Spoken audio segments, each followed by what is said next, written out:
Kingdom of God is already here. Okay, so let's look at what the stats are. We are looking at the inevitable collapse of nations and religions around the world unless something is done about it. We have entire nations that, unless the birth rate comes up, these people will be extinct. For example, South Korea, completely extinct by the year 2750. Taiwan, by the 28th century, completely extinct. Even China, between the 2800s and the 2900s, completely extinct. Italy, Spain, Malta, Czechia, only a matter of about 500-600 years or so around there, all of them will be extinct. Hong Kong, Macau, and Singapore, extinct, native extinction by the 2400s. So less than 400 years. The Parsis in India will be extinct in less than or around a century. 100 to 150 years, they say. They'll be completely extinct. Native Americans, Alaska natives, will be extinct in just 200 or 300 years. East Asian diaspora, native lineages extinct within 200 to 250 years. Whites, Caucasians, in several hundred years, whites and Caucasians will be no more, extinct. Why is that? Because of low birth rates. We spoke about this last night. The first and the greatest commandment, literally, is to be fruitful and multiply. You might say, well, Matthew says that the first and the greatest commandment is to love the Lord your God with all your heart, soul, mind, and strength. And we have established that Matthew is Matthew. His gospel is riddled with hyperboles, embellishments, Haggadah, and just simply exaggerating the stories, to say the least, and even making up stories to say the worst. This is something that we have already established. We have, I think it's in the, let me see, I want to double check to make sure that what I'm saying is right here.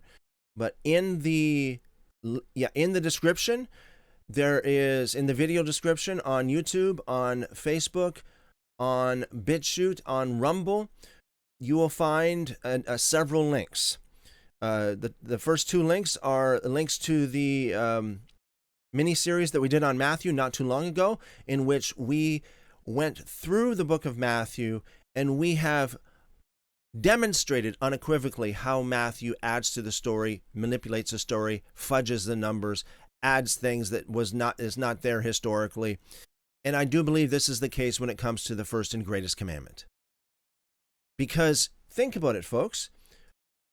Is it true that the first commandment is truly to love the Lord your God? When God made Adam and Eve, if you will, when God made mankind, when he first created everything, what was his first commandment? Not to love him, not even to believe. Not even to love one another, but to be fruitful and multiply. Because unless you are fruitful and multiply, there will be nobody to love God or one another. This is why it's the first chronologically, and it's the greatest, because everything else is based on that. Without that, none of us will be here. Planet Earth will be a ghost town.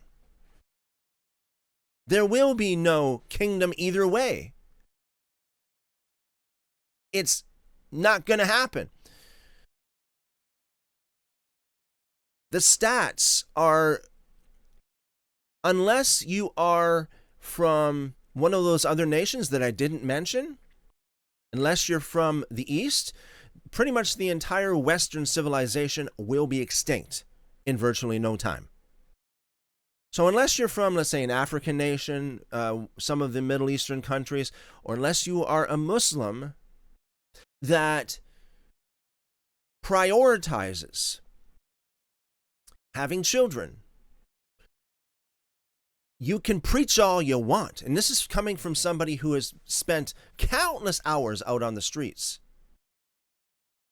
going door to door, from house to house, from church to church, from city to city. Yes, I did.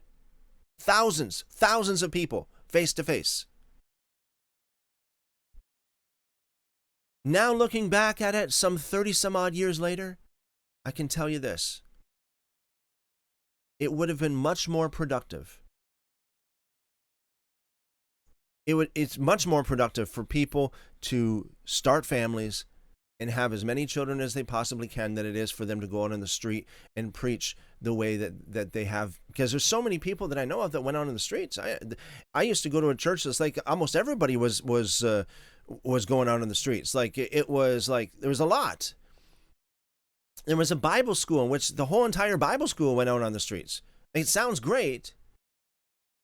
The evangelism sounded good, but what good is evangelism if there's nobody there to evangelize? And there's not going to be anybody there unless the birth rate comes up substantially. We went through some of the stats when it comes to the different nations. Here's something. So I did a search online. The question is, how many years will it be before the total world population of Christians will be less than 1%? And I'm going to read what I got here to you guys, okay? You and I know, it's not going to take that long. If you are a Christian that's listening to this, you know, as soon as you become a minority, you're at a great loss. Now that's certainly long before 1% comes around, right? I mean, if try living in a Middle Eastern country where there's only 2-3% Christians. Try it. Let me know how that goes. We watched a few videos yesterday. I'm going to play a little bit from each one again, and then we'll get into the videos that we didn't address yet, okay? And then we'll get into deeper discussions. I have a video here from a medical doctor in regards to this kind of thing as well. So we saw this video yesterday, and this is a video. The link is in the description, folks. It's a reporter of an independent news company that went to a demonstration in Toronto, Canada, and met with this gentleman who is a Muslim. Now, this particular demonstration is a demonstration specifically against Israel, but they got talking about Islam taking over the world. I'll play just about a few seconds of this, and then we'll go to the next one. So, see, hopefully this works properly. Sir, what would happen to a gay couple in Palestine, sir?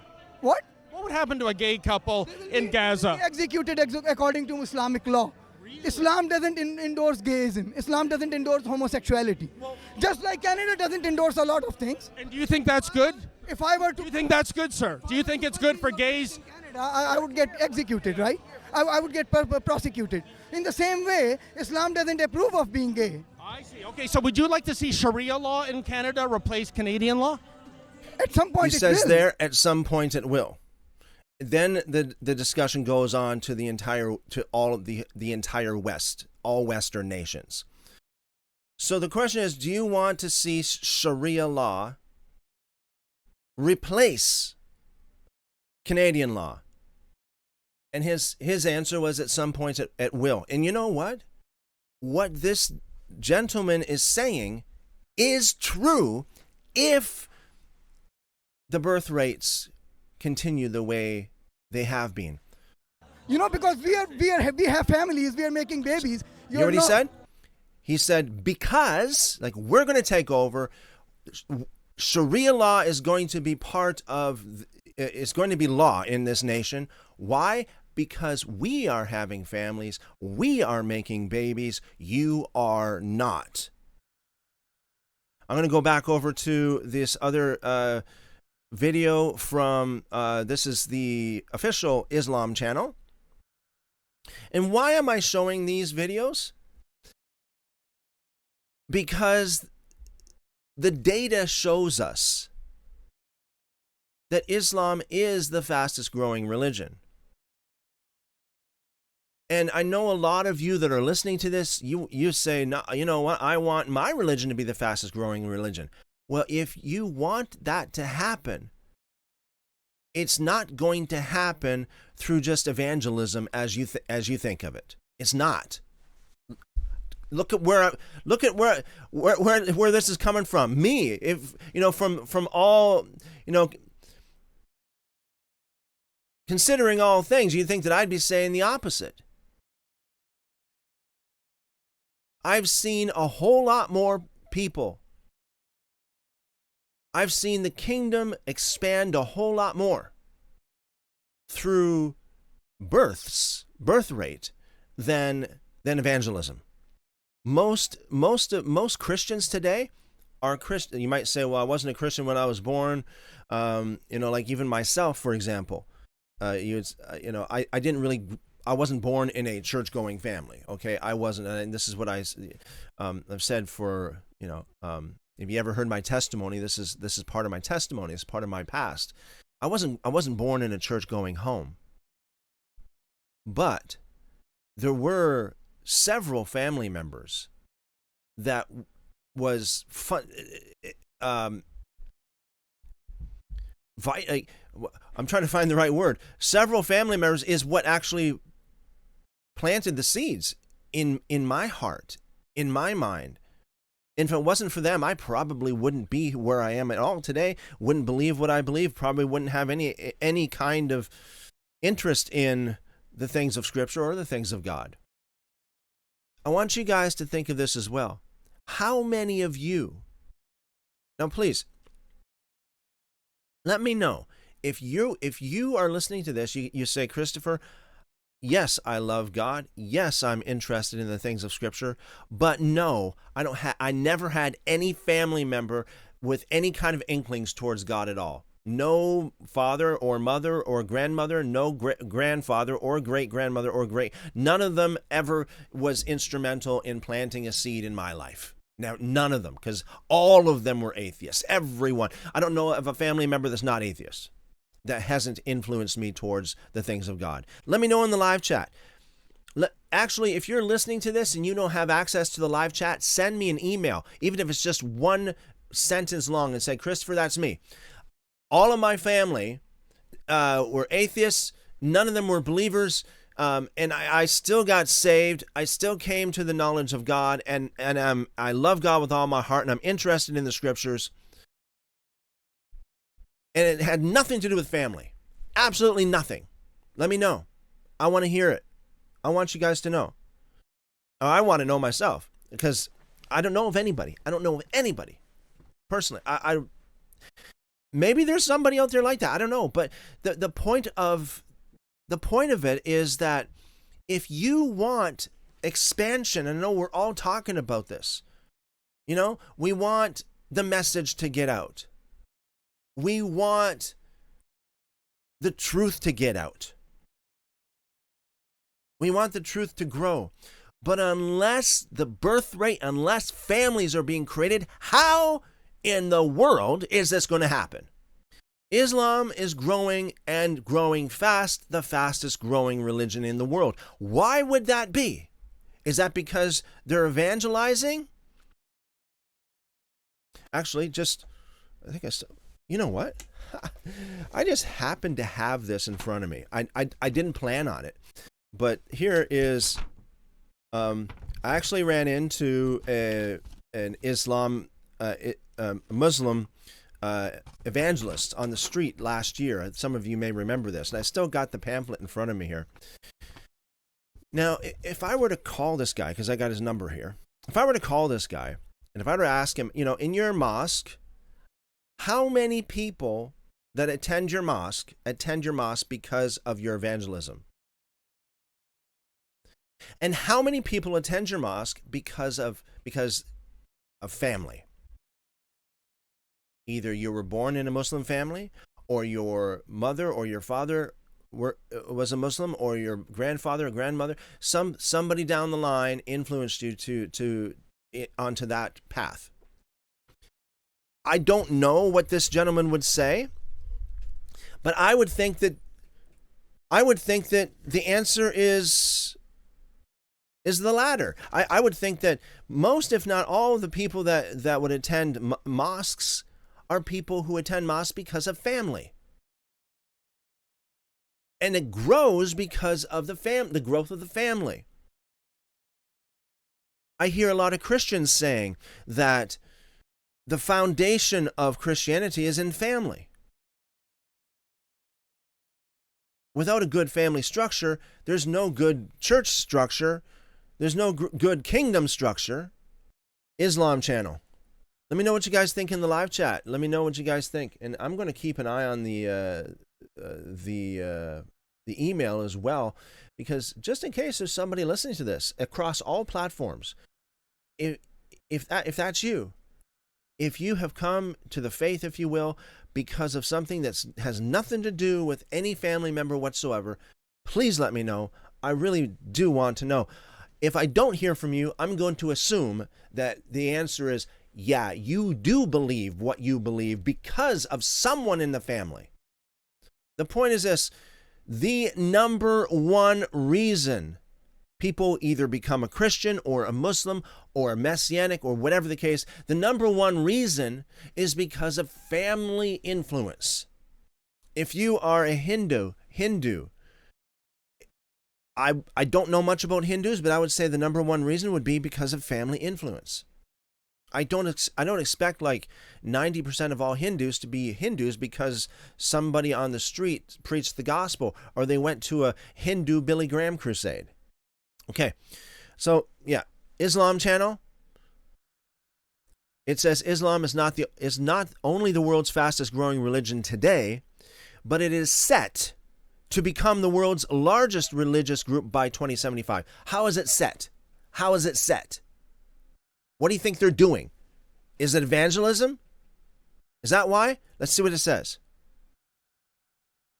Islam will become the world's most popular religion at the end of the 21st century. And this is not from, a so-called Muslim group. This is from the Pew Research Center. The margin between Christian and Muslim populations dramatically changed throughout the 20th century. I wonder why. What could it have been in the 20th century, in the 1900s, that caused this switch, this change in demographics? You guys would be shocked. I'm going to show you something. I'm going to show you something. This is this medical doctor in just a little bit here after we get through this. What a medical doctor says about this. You will be shocked. The implications here, folks, is everything's at stake. Everything is at stake.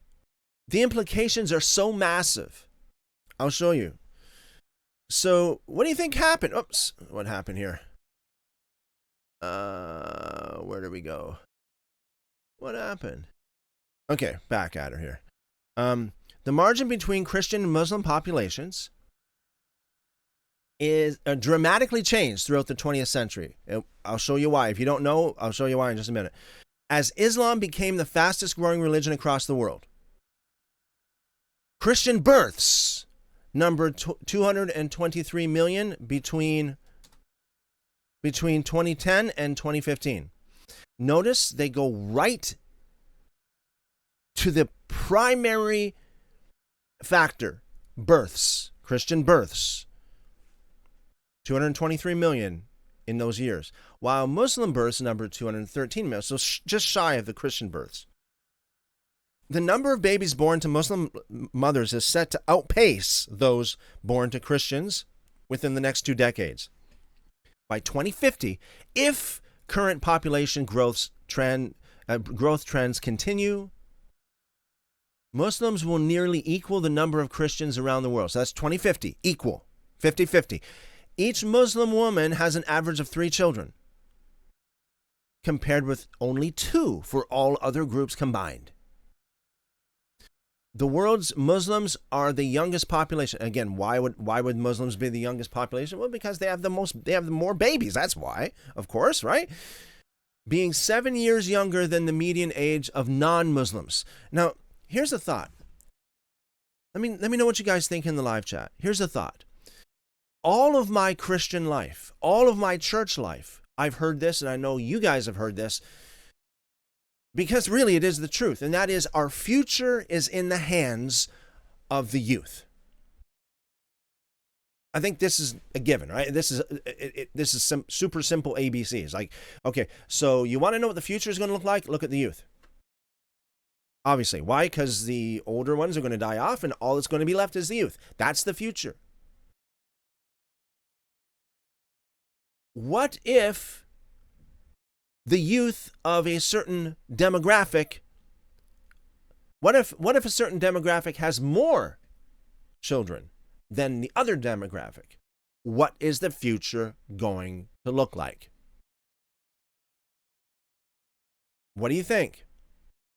We can talk until literally we're blue in the face about evangelism. We can talk until literally we're blue in the face when it comes to Torah observance. But who's going to be here to observe Torah unless this happens? This is why not only is it the first commandment given in Genesis 1, first reiterated in Genesis chapter 9, reiterated several times throughout Genesis, and then into the prophets, and then into the Torah as well. We have birth rates showing God's favor and lack of birth rates showing God's not so much favor. That's what it says. Read Deuteronomy 28. But it's my suspicion, if you guys know that I don't usually talk like this, but if there is a dark force out there, aka the devil, the Satan, if there is, that's deceiving the nations, the population, deceiving the Christians, this is it. This is it. Because who cares about, you might say, oh, my neighborhood has mostly Christians in it. Yeah, okay. Next. I mean, how long is that going to last? Not long. If Buddy across the street has anywhere between 0 to 2 children, if Buddy living beside you only has 0 to 2 children, that's not going to last long. That's the end of the road, folks. That's a dead end. That's a dead stick. That's a dead branch.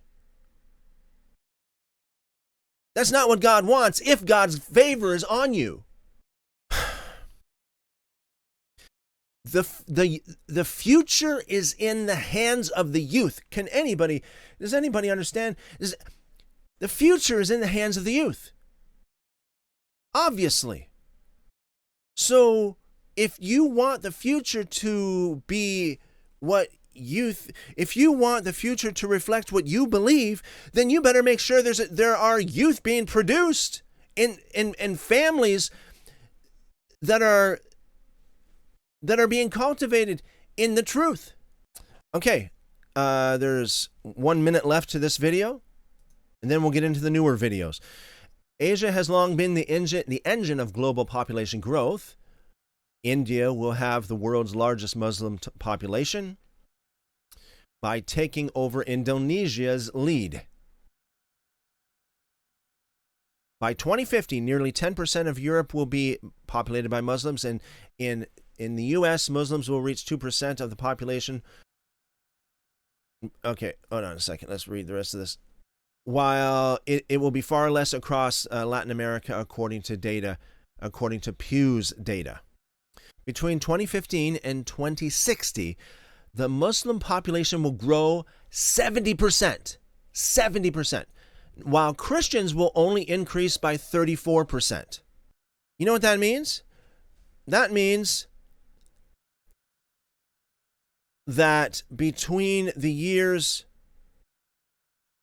2015 and 2060, by 2060, the Muslim population will be doubling that of what the Christians have.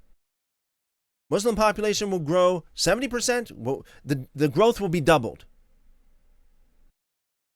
Christians only 34, Muslim 70. 70. Somebody's losing, folks. Somebody is losing. Who do you think it is? Somebody's losing. And look, when I see this image here of these, this elderly man, I think about the state of the church today. And what I mean by the church, I'm talking about the traditional, denominational, Protestant church, even Catholic, Roman Catholics and stuff in the West. Spoke about this last night. Many churches around, even where I live, many churches have, over the past 30 years, have closed their doors. Why? Birth rate, that's why. Because these churches are filled full of either us four and no more folks, or they're filled with folks that have zero to 2 children. And the children that they do have are not interested. And the ones that are faithful to their church attend the church till their death, God bless them, but they don't follow there are some people, I do understand, there are some people out there, and this is not for everyone, there are some people out there that cannot do this. They cannot have children for one reason or another. And I think God understands this, right? I mean, they cannot. It's just impossible. Or it's not good, like people with mental health issues or something like this. It's just not, it's not the best. Or people who have severe genetic problems. I totally get it. Okay, these kind of people, this is not applicable to those dear individuals. But for the vast majority of people, this is applicable. Literally the first commandment is ignored, not talked about at all, and just hand waved away. Oh yeah, okay, yeah, that whatever. Like there's some kind of excuse that's made up. You can make all the excuses you want, but what's going to happen is you're going to die, and who is going to replace you? What's going to happen? What's the world going to look like in 100 years? It's not that long. 100 years is just if 1,000 years is as a day, and a day is as 1,000 years, 100 years is what, a tenth of a day? Less than 2.5 hours, so to speak, right? So what's it going to look like in 2.5 hours? Time flies fast, folks. Time flies really, really fast. You blink and it's done. I know this is not a message that people like to hear, but unless you hear this, and unless those who are serious about God and those who are able, from legal age all the way up to, let's say, even in the mid-40s, unless you're able,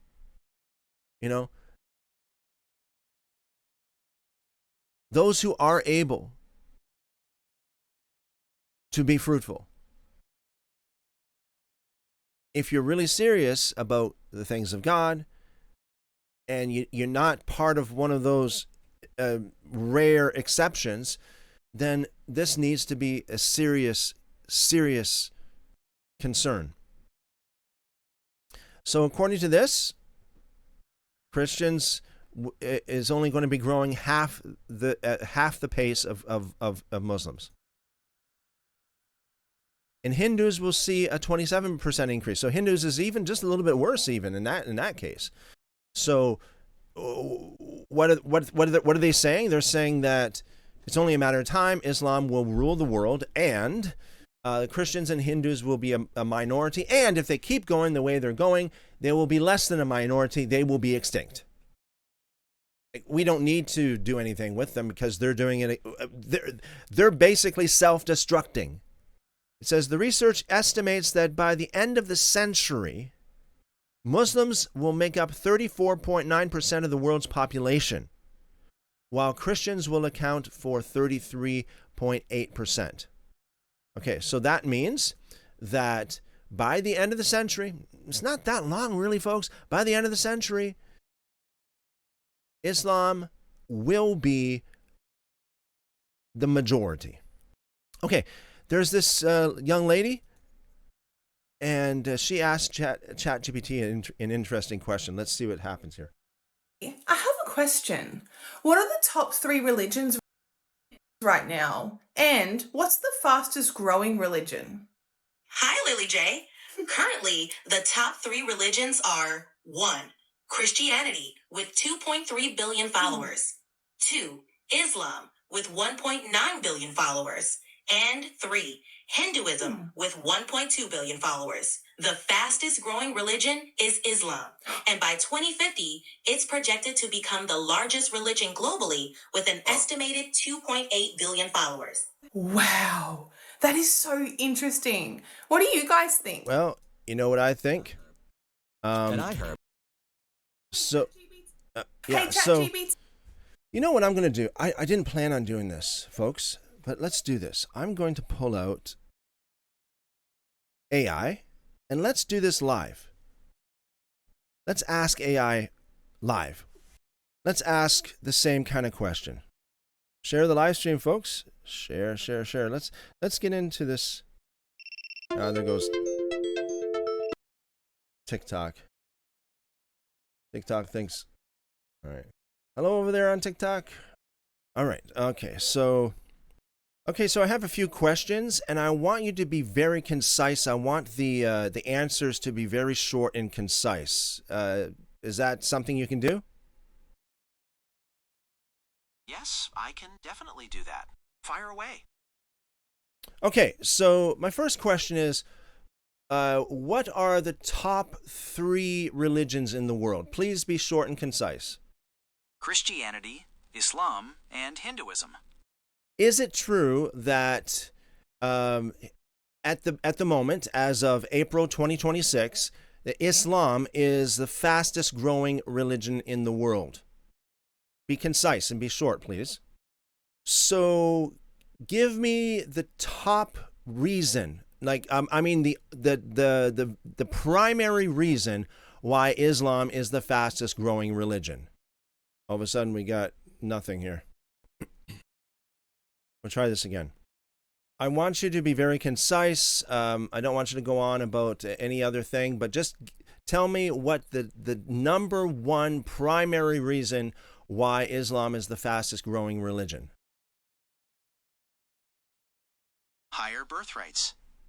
Okay, so if the birth rates between between Muslims and between Christians remain the same as they have over the past decade, then how long will it be? What year would it be when Muslims will be more popular than Christians?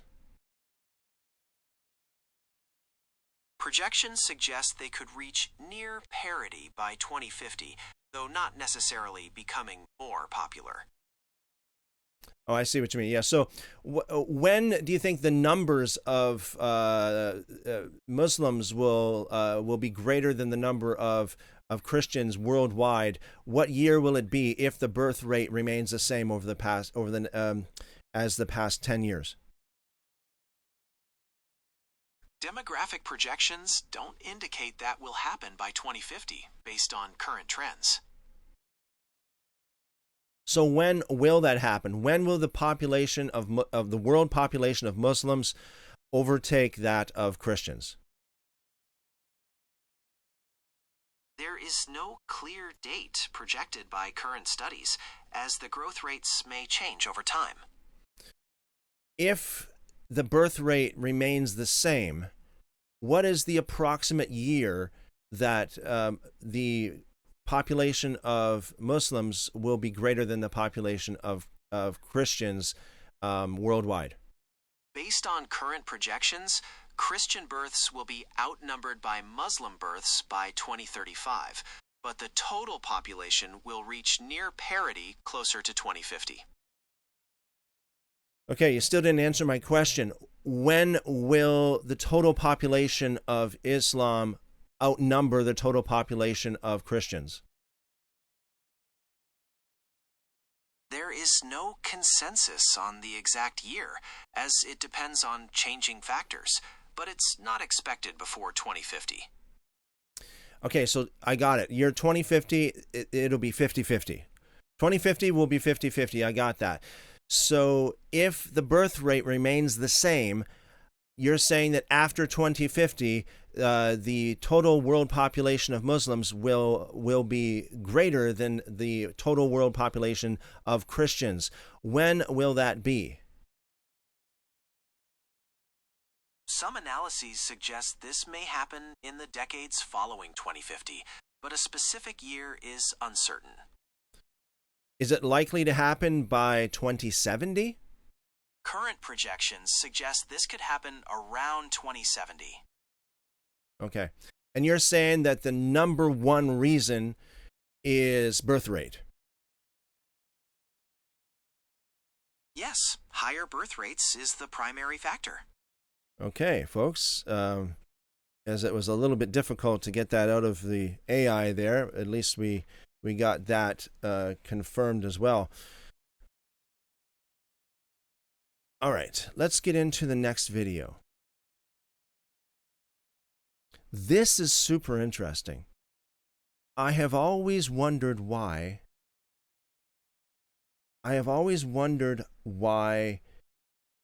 Muslims tend to vote liberal. I've always wondered why. Because you'd think that they wouldn't, because liberal, or the left, if you will, doesn't really reflect the values of Islam. So you'd wonder why Muslims typically vote that way. And this video answers the question.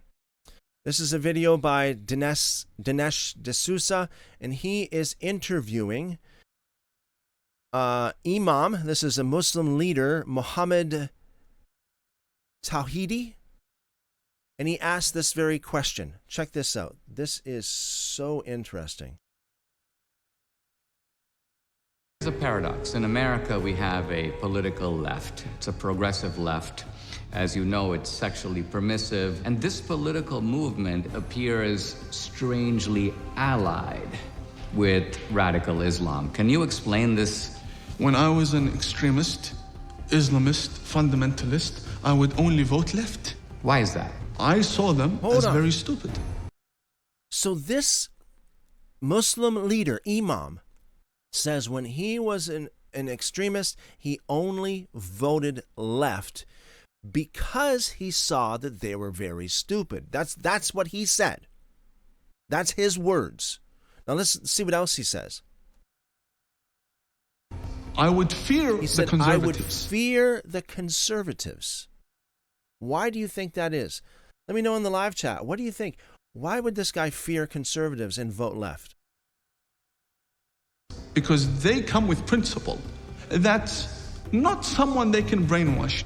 But the left, I know they have no values and no principles to begin with. Wow. So he said he wouldn't vote right because they're not easily brainwashed. But the left, he vote with the left because, how did he put it? He knows that they have every serious Christian should know this. Every serious Christian should know this. Share the video, folks. Share the live stream. They come with principle. That's not someone they can brainwash. But the left, I know they have no values and no principles to begin with. I dare you to find one Islamic extremist that votes for Donald Trump. Never do it. They'd give their vote to the leftist who wants to run around in pride parades. And Islamic extremists are against gays and homosexuals and transgenders, but they want the left to go and get busy with that. They want them, go speak about the climate, go speak about abortion, go kill yourselves, go do that. Ilhan Omar, she's fighting for abortion rights, and all the other, my body, my choice, yes, go do that. But would she have an abortion? Never. Never. Would she kill a Muslim in her stomach? Never. What is the fundamentalist and jihadi agenda for America? The future of America has to be Muslim. Did you hear that, folks? Did you hear that, folks? What did he say? Did he not say that the reason why Muslims vote left is because they're easy to brainwash and because the Muslims want the rest of the nation to get preoccupied, to get busy, to get distracted while they take over. Right? Isn't that what he was saying? You guys are pretty quiet in the live chat. Isn't that what he was saying? Am I wrong? Let me know what you think. Isn't that what he was saying? That, like, get busy. So it's like the Muslim, according to this guy, he voted left because he wanted his quote unquote enemies to get busy doing things that were destroying their own population. That get busy with things that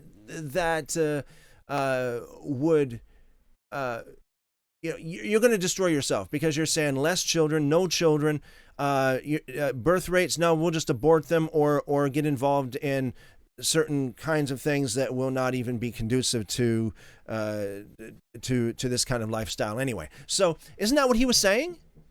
I wonder how popular the clips from this live stream will be.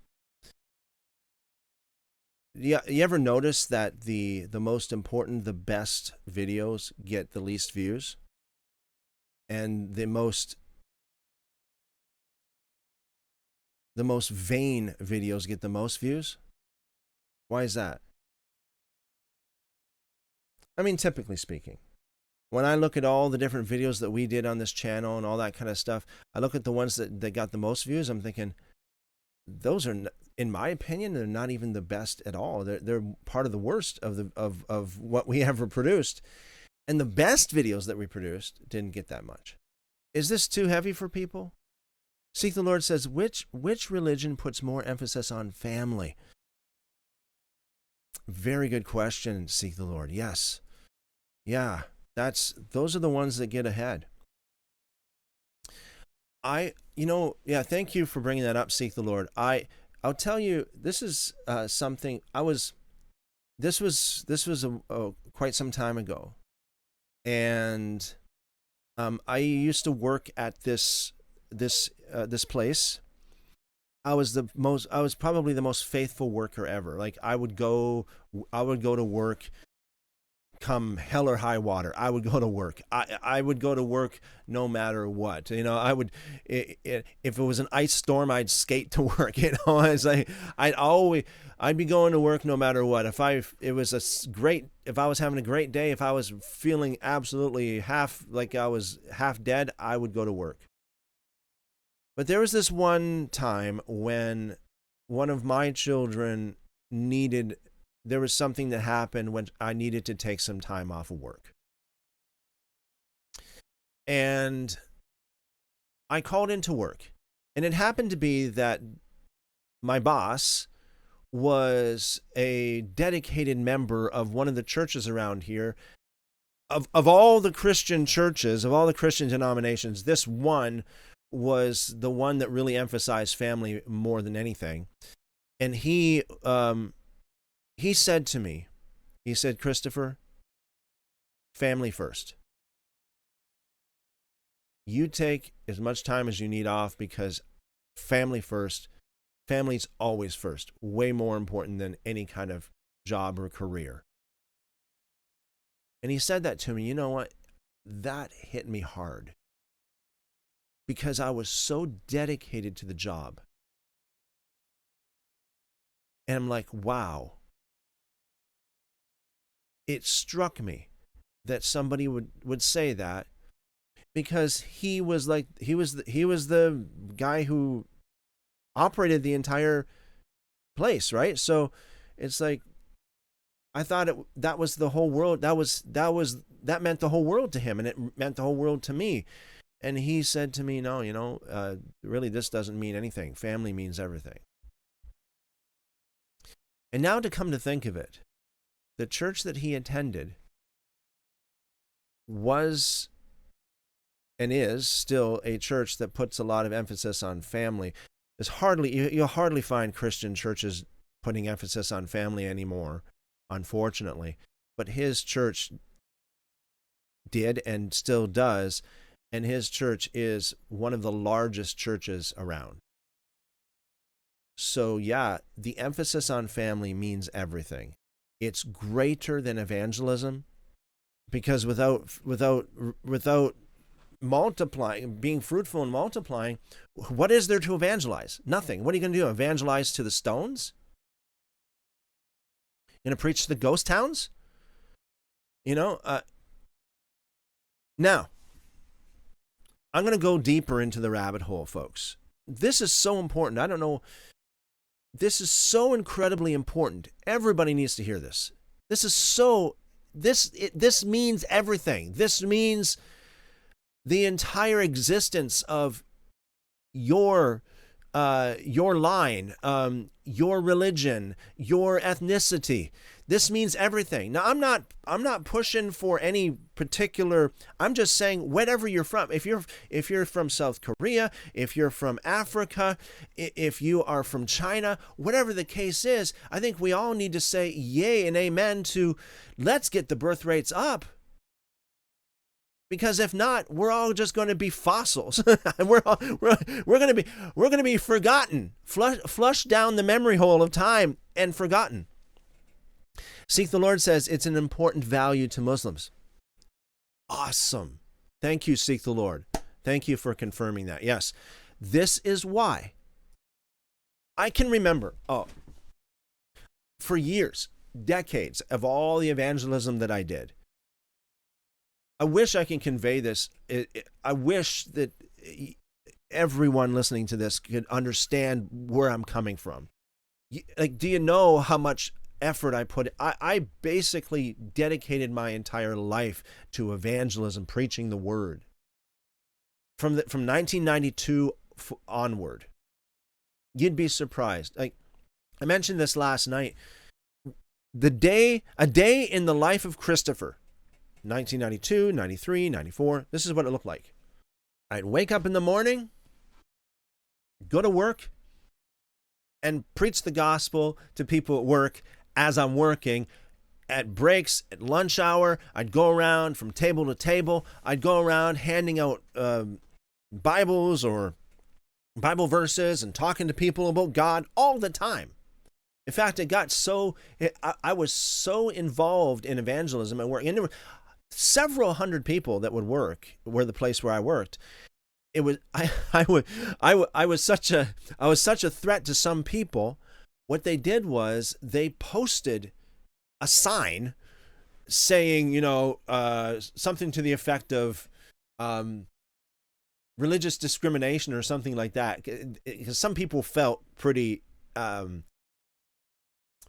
would you call it? Threatened by my vigorous attempts to preach the message as I understood it and as I thought it should be preached.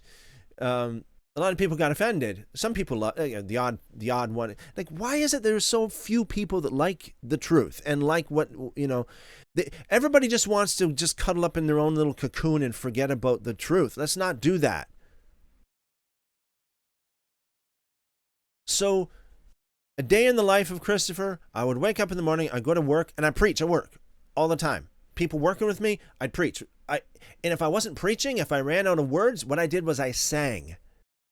I sang, praise and worship choruses all day long. There's this one guy, I'm telling you, true story. There's this one guy I worked with face to face, and he was one of the most hostile. I'm pretty sure he's an atheist, hostile, dirty. He was one of those kind of guys. He was quite intimidating. However, I would preach. Actually, I wouldn't preach to him because he was so quiet. He didn't want to talk to me. He wanted nothing to do with me. He would hardly even look at me. But he was stuck with me. Like, we were like 3 feet apart from each other at the place where we worked. He was stuck with me. So what I did was I would sing praise and worship choruses all day long. Man, he hated it. He hated it. But I did. I just sang praise and worship choruses all day long. And I did that because I love God. I did that because I wanted the essence of God's presence to saturate the environment that I was in and hopefully influence him too. So after work, I would go home, I would eat, I would have supper, and then I'd hit the streets. I would pretty much every waking moment was either eating or preaching while I was working, or preaching or preaching or sharing the gospel. Every waking moment, like trying to think, maybe 15 hours a day of preaching every day, going on the streets, going from door to door, going from house to house, churches, preaching at churches, in the parks, going and getting permits to preach in the parks.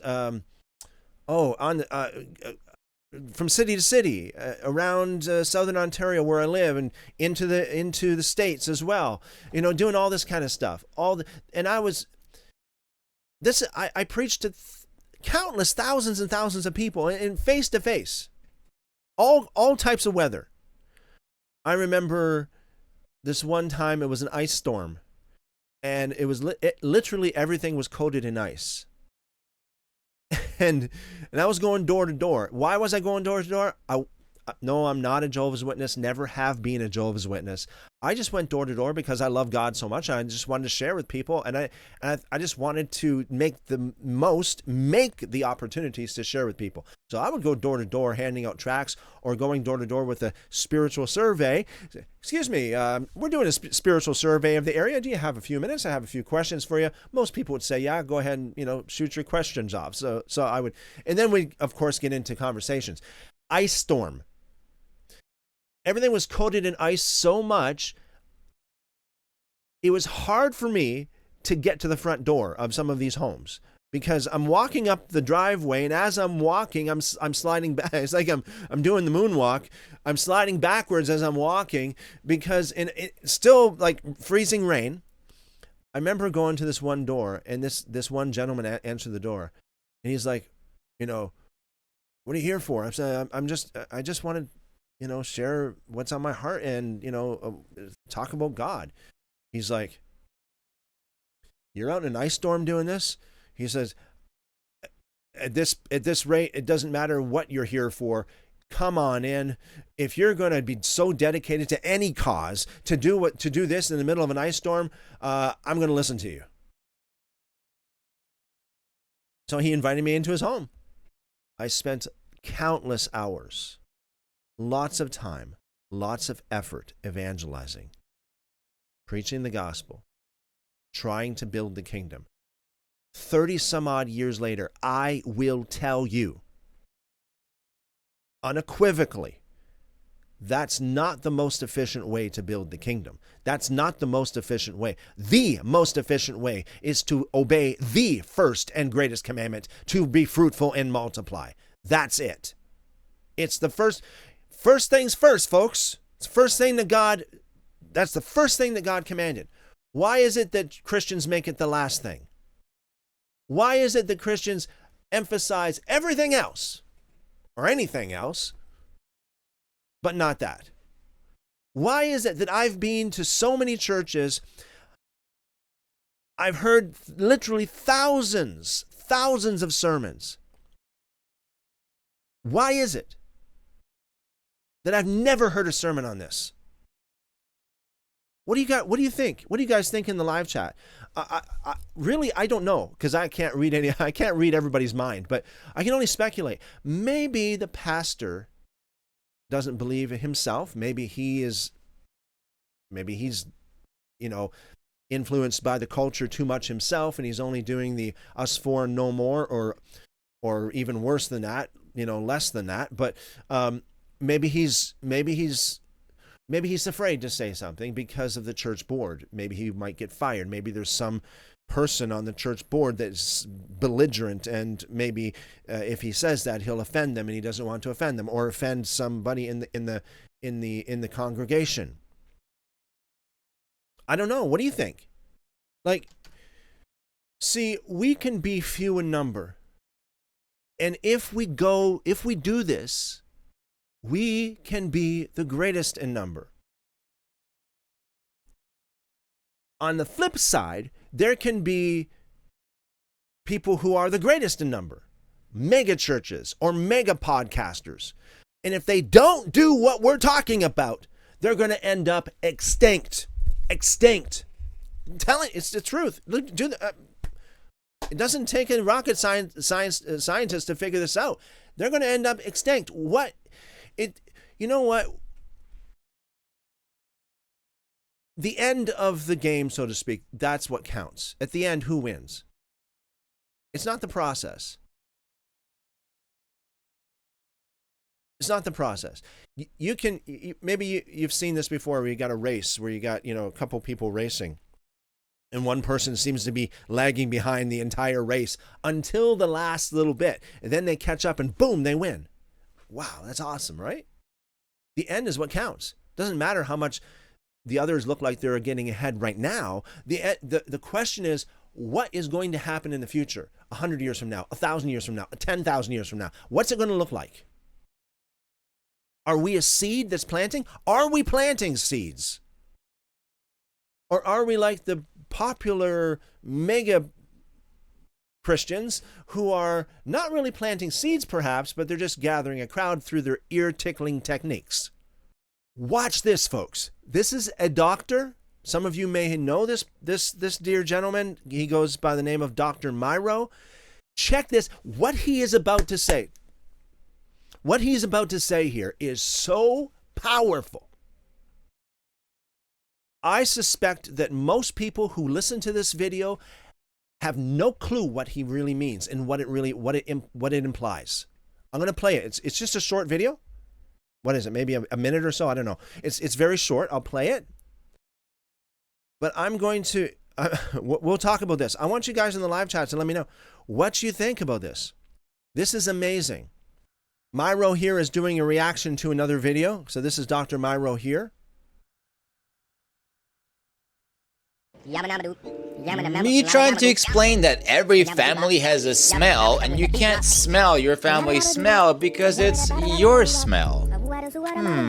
It's funny how no matter how bad your BO is or gets, you can't smell it. That's called olfactory adaptation. And everybody's got their own natural smell, which is a mix of microbiome, pheromones, and genetics. But you know what's really interesting? Your body odor has a huge component in attracting a mate. Studies show that people are more attractive to the scent of their partner, specifically to those that have immune genes, MHC genes, that are actually different than their own. Why? Well, this actually leads to an immune system that's stronger in the offspring. So do hormones play a role? Turns out that yes, and these preferences actually change based on women's ovulation cycle. Furthermore, women on the oral contraceptive pill, which is a hormone, may actually lose the sensitivity to detect the difference in these smells. And this changes after a woman stops the birth control pill. So there is some speculation that this might affect relationship dynamics. I mean, just imagine, right? Yes,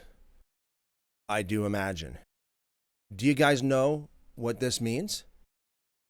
Do you know the implications of this? Now, I fact-checked this on myself because you know, those of you who know me, I'm not gonna just run with it without. I fact-checked it, and it is true. It's actually more true than what he says. Okay, let me pull up. I'll pull up my fact check here, and I'll let you know what I got from the fact check. Here's what he was saying. He's saying that women have an innate ability. I'm going to take it a step further. If you are a woman listening to this, you are a biological female listening to this, you have, by design, God designed you to have the ability to determine which mate is the best genetic match for you to reproduce with. That's God's programming in you. You have the ability to determine, and it's by scent. You can say, oh, that man doesn't smell that good, but this one smells like the natural scent, not, of course, not the, the fake scents that, or cologne or different kinds of fragrances that a man may wear, but the natural scent. Say, I like this man's scent more than that man. And it's scientifically proven that the reason why you do is because your genes and his genes make the best babies. God made you like that. But if you're on the pill, it's the opposite. You are attracted to men who are not good for you, not a good genetic match, and therefore you're not going to produce, generally speaking, as good of offspring as if you would when you actually go with the natural way that God has made you. Do you know what that means, folks? And what he was saying, what Dr. Myro was saying here as well, that if you are on the pill and you develop a relationship with a man, that the pill can chemically change your brain, if you will, your chemical makeup to like that man when you really shouldn't. And if you develop a relationship with that man and later on you stop taking the pill because maybe you want to conceive, then all of a sudden your natural God-given innate ability to determine what a good match is kicks in, and then that causes friction between you and that man, which could cause a lot of different domestic issues. So if you marry that man and you stop taking the pill, according to what we got here, the data, you are more likely to have a divorce because the pill has altered the way that you perceive that man. And when you stop taking that pill, you no longer view him through the filter of that altered state, and you view him as God made you to view him. You quote unquote smell him as God made you to smell him. And that can cause a lot of problems, especially do you know what this means? Now, I did a fact check, and this is what I got. Famous sweaty t-shirt experiments and evolutionary psychological or psychology studies demonstrate that women not on hormonal birth control naturally prefer the body odor of men with dissimilar MHC genes. Choosing a mate with a different MHC gene ensures that potential children inherit a wider variety of immune responses to fight off diseases. In other words, healthier children. And this has been proven through studies. It also says research shows that the birth control pill disrupts this natural biological preference. In other words, this is the way God made you. Taking the pill disrupts that. You're turning it off. You're switching it off. You're turning it away. You're denying it. You're making it the opposite. It says the pill works by suppressing ovulation, mimicking a state similar to pregnancy. A woman's preference actually shifts towards the scent of men with similar MHC genes to her own. This is theorized to happen because pregnant women seek out familiarity and support of genetic relatives. So in other words, you're on the pill. According to this study, according to the research, you will be drawn more to men that are not a good match for you, even genetically. One more thing here, folks, and then I got some more questions for you guys, because this is super, super, super important. When I say super important, this is the most important thing we have ever spoken about, ever. Okay. It says here, if a woman meets and chooses her partner while on the pill and later discontinues it when trying to conceive, her biological preference reverts to preferring dissimilar MHC genes. Researchers have found that this shift can lead to decreased sexual attraction to their current partner, lowering relationship satisfaction and the feeling of disenchantment, and a feeling of disenchantment. Do you know what that means? I'm going to ask a series of questions. Let me know what you guys think in the live chat. Let me know what you guys think in the comment section. Could it be? Please think of these questions. Please. If you're doing something else, if you're distracted, put that thing down, whatever you're doing, and listen. Let me know what you think. Could it be that this is what caused so much mess over the past century? Divorce, unhealthy people, unhealthy mentally, unhealthy emotionally, unhealthy physically. So many people today. You know what? My doctor, my family doctor told me not too long ago that there's been more sick people in recent years than there has been in recent decades than there has been ever before. Why would that be? Could it be that the data is actually right? Could it be that the facts are the facts? Could it be that there are so many divorces and so much domestic problems over the past 100 years? I mean, yeah, of course, there were some problems before that, but do you really think that domestic problems were as bad as they have been in recent decades? Like, go back to, 1500s, for example.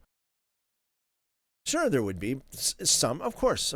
Human beings are human beings, and people, are people. But really, could it be that the divorce rate and the rate of single-parent homes could be because of this whole situation with the pill? A woman met a man while she was on the pill. She was attracted to him. And then later on, when she stopped taking the pill, that attraction reversed. She was repelled from him. Could it be that we have seen a generation of people being born with an increased mental health crisis, emotional health, and physical health because of this? Because their parents were on the pill, and could it be? I'm just saying, I'm just asking a question. Could it be that because their parents were on the pill, they chose a partner, they chose a spouse that didn't match as much as it should? The genes didn't mix properly. In other words, it wasn't the way God created it to be. Could it be that the genes were not as good of a match as what God wanted it to be, and thus the children that were produced were not as healthy as they should have been? Do you understand the implications of what's going on here? I heard that, historically speaking, in America, when the pill first came out, doctors would not prescribe it to anybody who's not married because they knew how much immorality it could produce. That's what I heard. I'll get to you guys in the live chat in just a moment, but you understand how serious this is? There's so much at play here.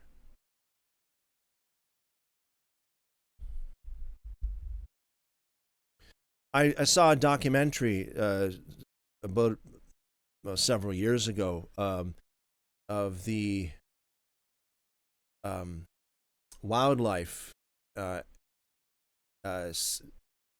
marine life in the ocean or in the water bodies of water that surround Great Britain. And they were talking about how a lot of these animals and a lot of the fish and such are genetically altered, and they are being they are deformed because of the amount of birth control hormone in the water. I remember watching that documentary years ago. So this is, if there's anything serious, this is it. There can't be anything as serious as this or more serious than this, because we're talking about chemically altering someone to choose a partner that is against the God-given natural instincts and innate proclivities to do so. That would lead to broken relationships. That could lead to children that are not as healthy as they should be in all ways. And not only that, but even if none of that were true, when you only have one or two children, that's not really multiplying, is it? Multiplying is more than just times one. All right? Multiplying is more than just times one. When you only have one or two children, there's a very high chance that one or both of those children can be spoiled. And that means more than you think it means. Because someone who's spoiled while they're being raised can end up to be people that are not very productive and not very good people. People that are focused more on themselves, because really that's all that there were when they were growing up, is just themselves. Again, the us for and no more pandemic. This leads to higher rates of pride, arrogance, and all the other things that happen with people that are spoiled. I've said this before. I didn't realize this until relatively, well, in the past, say in the past 20 years, I realized this. most people that are not very productive in life, people that are, that grow up to be people that are like serious addicts or those who are involved in serious crime, those who really don't make much of their life, it is almost always either the first or the last child. Do you know what that means? That means if you have a family that's, okay, so if you have a family with, let's say, 5 children, it's more likely, I'm not saying always, don't get me wrong, but it's more likely that the first one and or the last one will be the one that's ending up, that ends up to be, well, not so much of a contribution to society. Let me put it that way. Why would that be? Why would it be always the first or the last? Well, I shouldn't say always, but 90+% of the time. From my observation, it is either the first or the last. That's always the problem. If you want a problem child, the black child of the family, if you will, or the whatever you call it, if you want a child, they call it the black sheep, excuse me, that's what I mean. If you have a child that is a problem child or an outcast or someone who does not produce much for society, like I know of some people who are just they literally lost their lives in drug addiction or crime. Every one of these people that I know of were either the first child or the last child. Why would that be? Because usually the first child or the last child is the one that's spoiled. The other ones are not so spoiled. They have to learn how to share. They don't get all the attention. They don't get all what they want. They don't. They can't. There's too much. They have to share. They have to learn. But the first child is the first. It's the one that's doted over. The last child is the baby of the family, the one that's doted over. And it seems to be, now don't get me wrong, there are some first children or last children that are just great people, perfect people, tzaddikim, the righteous one. I'm not saying that everyone's like this.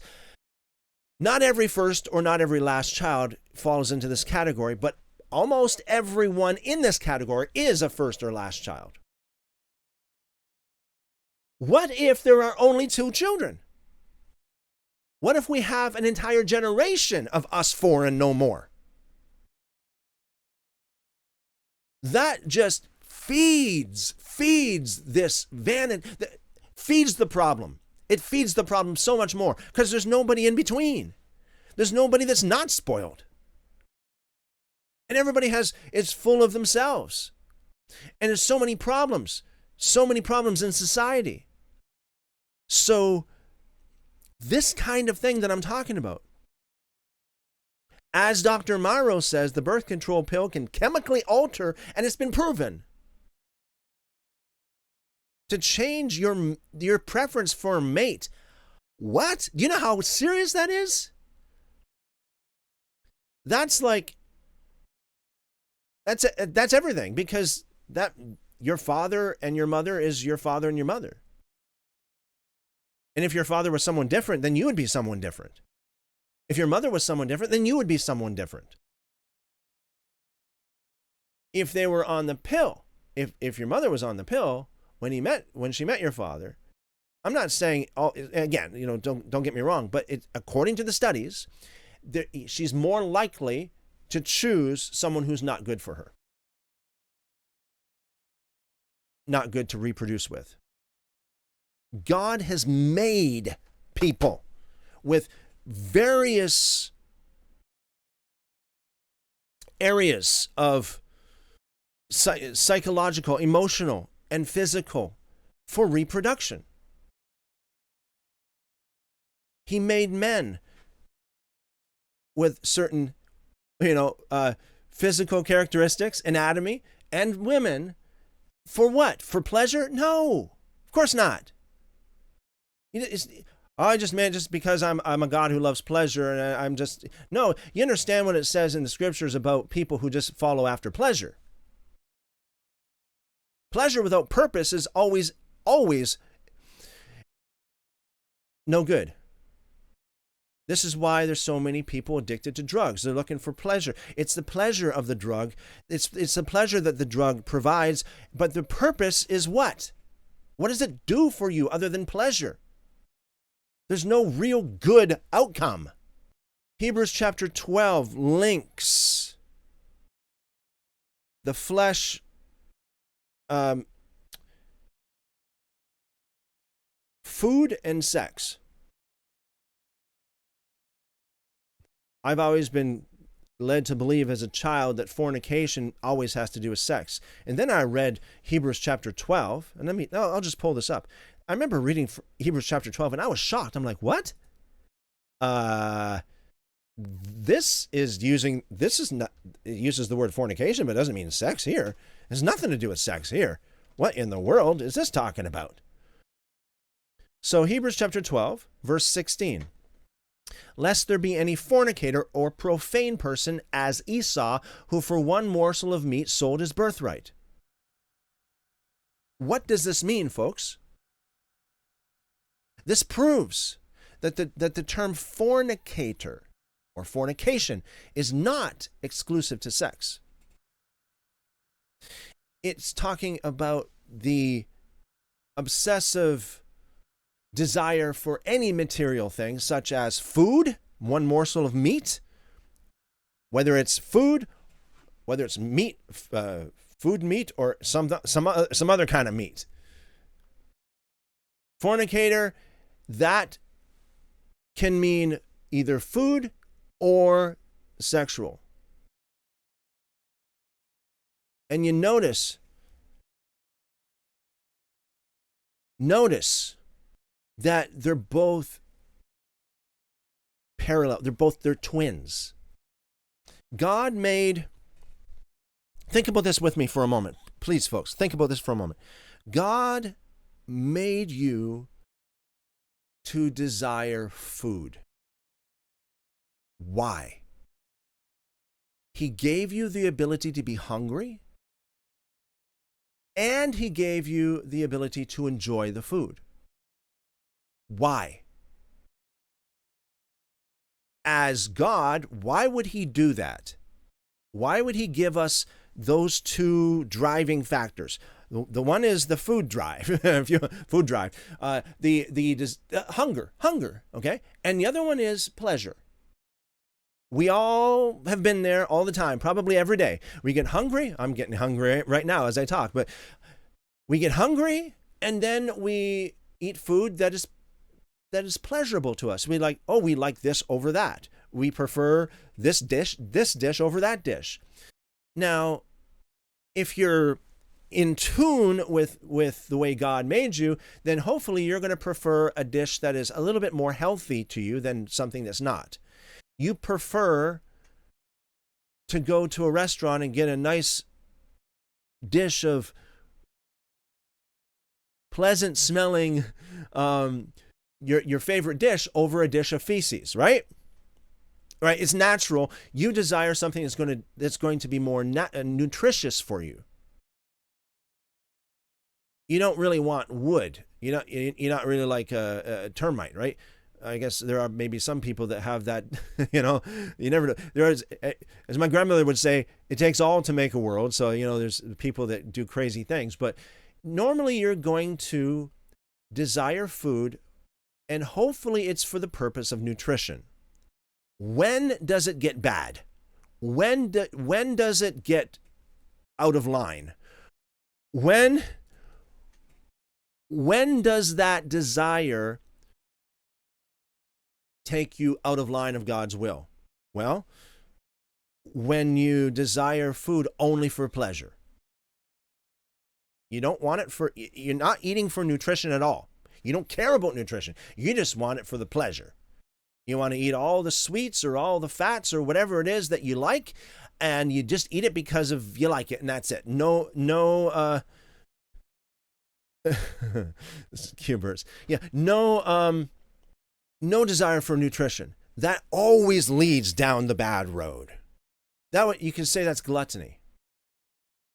It's when you misdirect your desires towards pleasure only instead of nutrition. As Hebrews shows us, food and sex can be put in the same category. In the same way, God gives us a drive. There's a hunger for food, there's a hunger for sex. There's a pleasure when we're eating food, there's the pleasure of sex. There's the purpose. Yes, I know it's a scary word. Purpose for food, nutrition, and there's the purpose that God created the hint, reproductive organs. So when we engage, when we follow the drive and engage just for the pleasure and not for the purpose, we hijack what God actually made. I just want it for the pleasure. Guess what? That also can lead to destruction. Just like eating only for pleasure can lead to destruction. It can lead you to a life of misery. Some people have a lot of health issues because of that. In the same way, a lot of people have a lot of issues because of the other thing. They don't engage in sex for the purpose, but rather just for the pleasure, and therefore they end up in a place where they don't want to be. There's nothing as important as this. God has no problem with pleasure, but notice that God gives pleasure. Whenever there's a pleasure, you have to ask, what was God's purpose behind the pleasure? What is the actual mechanism that God wanted us to engage in? What is it that he actually created the pleasure for? So if God wanted you to do ABC, what would he do? Well, he would tell you, do ABC, okay? But he would also create you with the drive to do it, with the pleasure for doing it, and the purpose of doing ABC, whether it's eating, whether it's whatever it is, building a family, whatever it is. Even just, we can take this into other categories as well. But this is the case. And a lot of times, here's the thing too. Some of us come from families that are addict families, right? We read about this. We did live streams on this before, where it's like DNA can dictate addiction.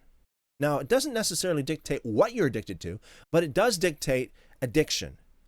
It does dictate addiction. So in other words, you can say, well, my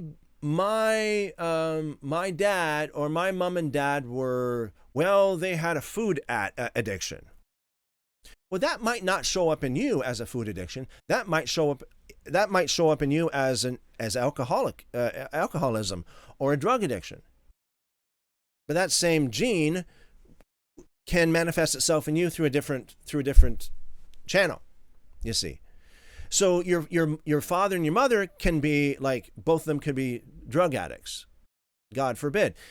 And you might say, well, I'm not a drug addict. Okay.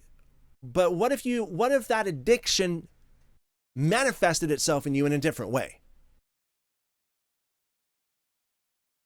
There are a million different ways for addictions to manifest itself, right? Reproduction. You notice the scriptures, as we read through the scriptures, everything is like the genealogy. Be fruitful and multiply, be fruitful and multiply, be fruitful and multiply. This is my blessing upon you that you multiply. By the way, Abraham, hey, this is it. A nation will come from your loins. This is, I will multiply you. It's always the blessing. The opposite is true when it comes to little to no children. This message is not for everyone. There are some people that this message is not for. There are some people that should not do this. There's some people who cannot. And if that's you who cannot, if you're still of age, somewhere within the spectrum, and you cannot, and you want to, if you want to have a family and you want to obey God's first and foremost thing, the first things first, the priorities of God, if you want to obey that and you want to give the world a good future, think way beyond your life, folks. Think way beyond your life. Think decades, centuries, millennia in the future. We read about it there, what was it, several days ago. I remember, I'm not sure if I can find this or not. I remember, I think it was Seek the Lord. I think you did the calculations as well when it comes to like the people who came out of the land of Canaan, Jacob and his wives and his sons and their wives and all were 70 in all, and they went into Egypt and then they started multiplying. It was a huge number, wasn't it? What was the number? The amount of people. Oh, no, Seek the Lord's got it. Thank you, Seek the Lord. Yes, 300 billion. Thank you, Seek the Lord, for looking that up again for me. I appreciate that. Does that not rock us? I mean, hey,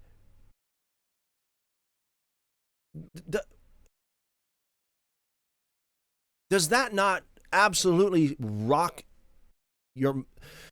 your mind, rock your world? Only 70 people, 400 years later, 300 billion potentially. If each one of them, each one of them had like 8 children, which is really a small family compared, all things considering, especially back in those days. There's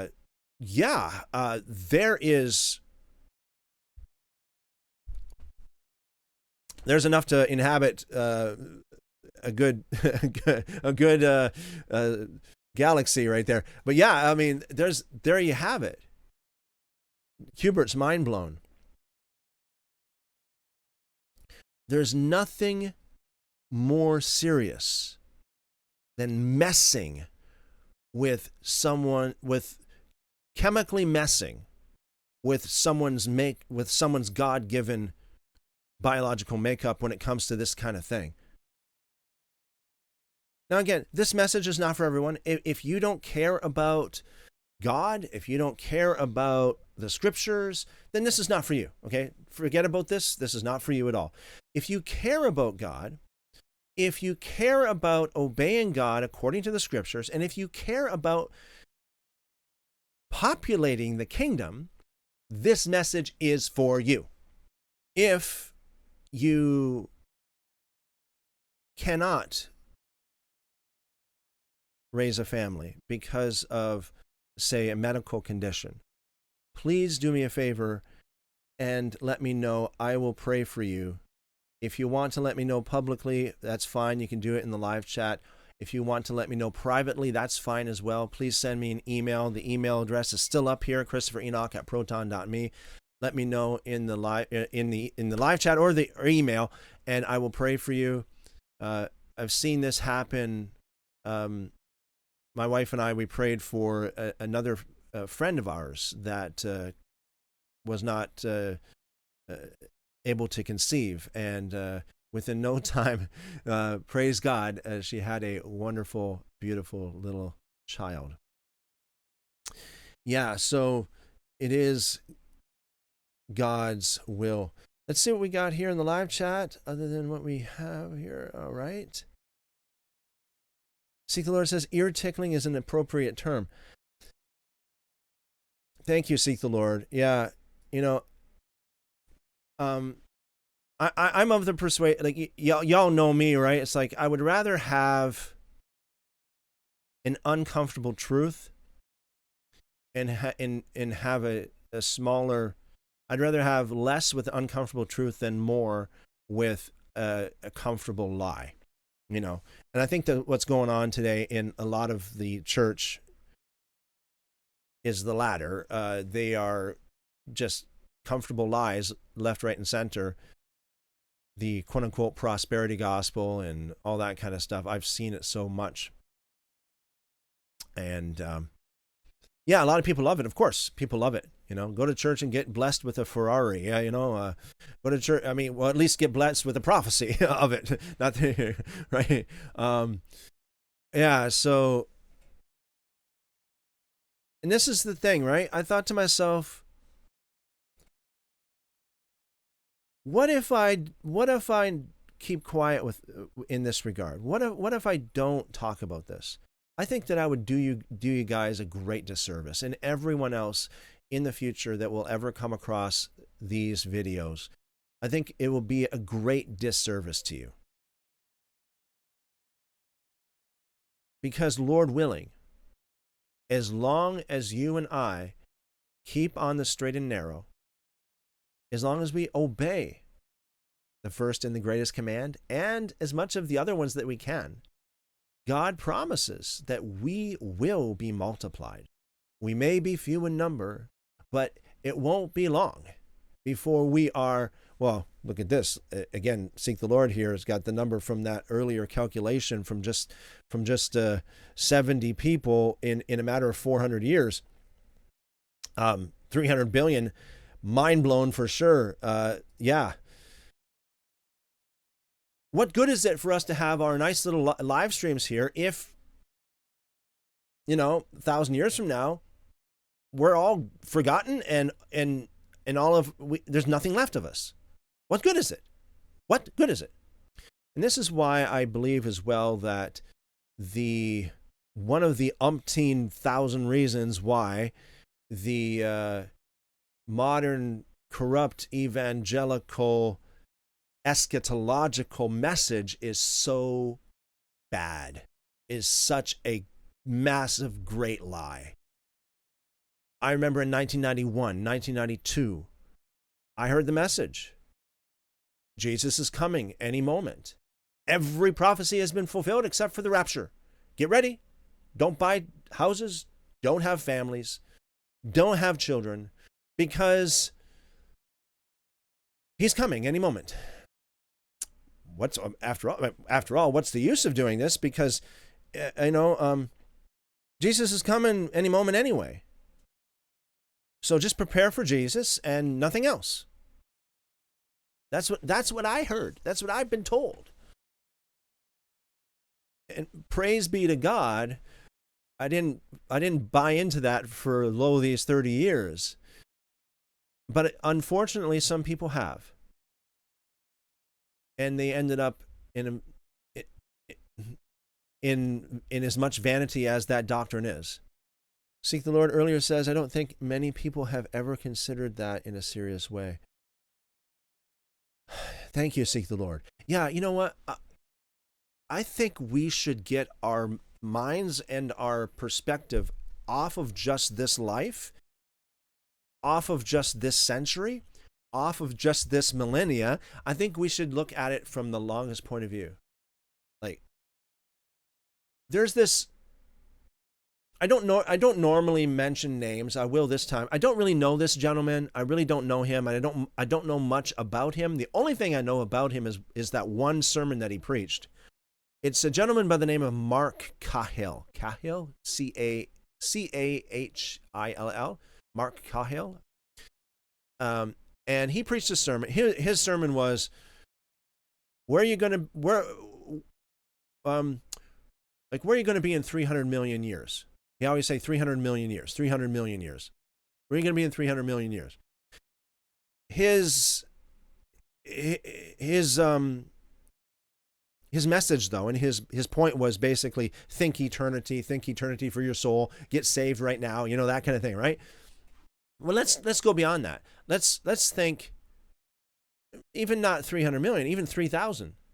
What's going to happen? Where is truth going to be in 3,000 years? Where's it going to be? Where are you going to be? And I mean you as in the extended you, your posterity, what kind of footprint are you going to leave on the world? Where is your mark going to be in 300 years? All right, I shouldn't say your. I'll say our, because we're all in this together. Where are we going to be in 300 years? our mark on the world. Family and children has proven through the data and in real life, IRL, in real life, the best way of evangelism ever. There's no better way to populate the kingdom. There's no better way to give God more people to love than to obey him, and really do give him more people to love. Or at least allow, maybe I shouldn't say give him more people to love, because it's really not. It's him giving us, really. It's God's gift for us. As the scriptures tell us, this is our reward from God. This is our arrows. How are you going to win the war without arrows? You know, it says in the Psalms that children are like arrows in your quiver, right? And back in the day, the arrows were the instruments of war. How are you going to win a war without arrows? And I'm talking figuratively here, of course. How are you going to win? The Muslims know this. That's why they are filling their quiver full of arrows. And I'm not talking physical, literal arrows. I'm talking about figurative children. They know they're going to win, as we see. I mean, they're going to win unless the demographic, unless the numbers change, unless Christians start actually preaching what they should be preaching and thinking about what they should be thinking, then we will see the tide turned. Otherwise, we won't. We can say, oh, preach the word, let's do this, let's get on, let's do this and that and everything else. Go door to door like I have. People, if you've done as much as I have, you know why I'm so passionate about this, and why I know this is, for those out there that are on the streets and they're preaching repentance, I bless them and I want them to continue. But I also want them to understand that is only just surface. That if you really want to quote unquote evangelize or grow your church or grow your fellowship, there's an even better way to do it. Much better way to do it. God knows. That's why he commanded it over and over and over and over and over and over again throughout the ages. It's all the way through the script. It's talk about common thread. It's all the way through the scriptures. Be fruitful, multiply. Be fruitful, multiply. Be fruitful, multiply. Be fruitful, multiply. Multiply, multiply, multiply. Take over. Become a great nation. Just make sure you obey me, and if you obey me, I will bless you, and you will become a great nation. You'll be in greater number. And what the Psalms said, it's just, the scriptures are packed full of this. It's amazing. For those of you who may be too young for this, hold your horses, okay? Hold your horses. Plan accordingly. Be wise. Pray. Read the scriptures. Join us in our fellowship, whatever, but do plan for this. One more thing before I jump in the live chat with you guys. One more thing. This needs to be said. So we mentioned before about there's three things, right? There's the drive, there's the pleasure, and there's the purpose. 3. The drive to eat, hunger, the pleasure of eating, the purpose, of course, is nutrition. When you pervert that, then you don't eat from the nutrition is put aside, and you just eat. There's just the drive and the pleasure, and that's where things can go bad. Same way when it comes to sexual conduct. You got the drive, the purpose, the drive, the pleasure, the purpose.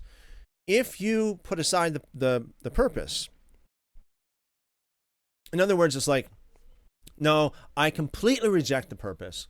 All of my life, all I want is just the pleasure. It may not be good news in the future. there may be some problems, and this is an understatement. Take it a bit deeper. So we know now that God created us with, especially women, with an innate ability to smell their perfect match. To smell, to determine which man is better for them depending on the scent.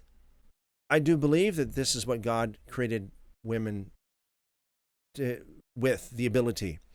So there's the innate ability to detect the right genetic match for you to reproduce with. There's God also gave you a drive. And of course, there's the pleasure. But there's the purpose. And if you reject the purpose, then it's messing up what God created as far as I see it, as far as I believe. But there's also something else when it comes to this, and this is deeper than all that. There's also an innate aptitude to be a father or a mother. Men have built into them, and many don't know it, but most don't know it, but men have this, like true biological masculine men have a quality about them that God makes them with fatherly like qualities, like protection, provision. And men who do not have many children, or men who do not have children at all, they have to take that and they have to redirect that. I would say they misdirect it to something else. Maybe it's cars, protection. Maybe it's something else. Maybe it's becoming a coach, sports. Maybe it's a politician. Maybe it's something. They take God's gift to you of being the fatherhood qualities, and if you say, I want the sex drive, I want the pleasure, but I don't want the purpose. So you have to do something with this other thing. You have to do something with the natural fatherly qualities. So you have to channel it out somewhere. It could be in things, it could be in people, it could be in other boys. There's a young gentleman that I know of that works at a public place, and he says he commonly meets old men who try to be his father. I asked him, I said, these old men who try to be your father, do they have children? No. That's why. That's why they're trying to be your father. That's why they're trying to father you.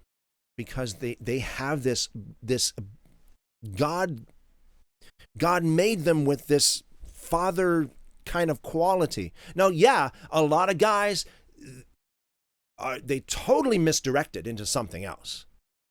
And, they can be the worst fathers ever. But they have to direct it somewhere.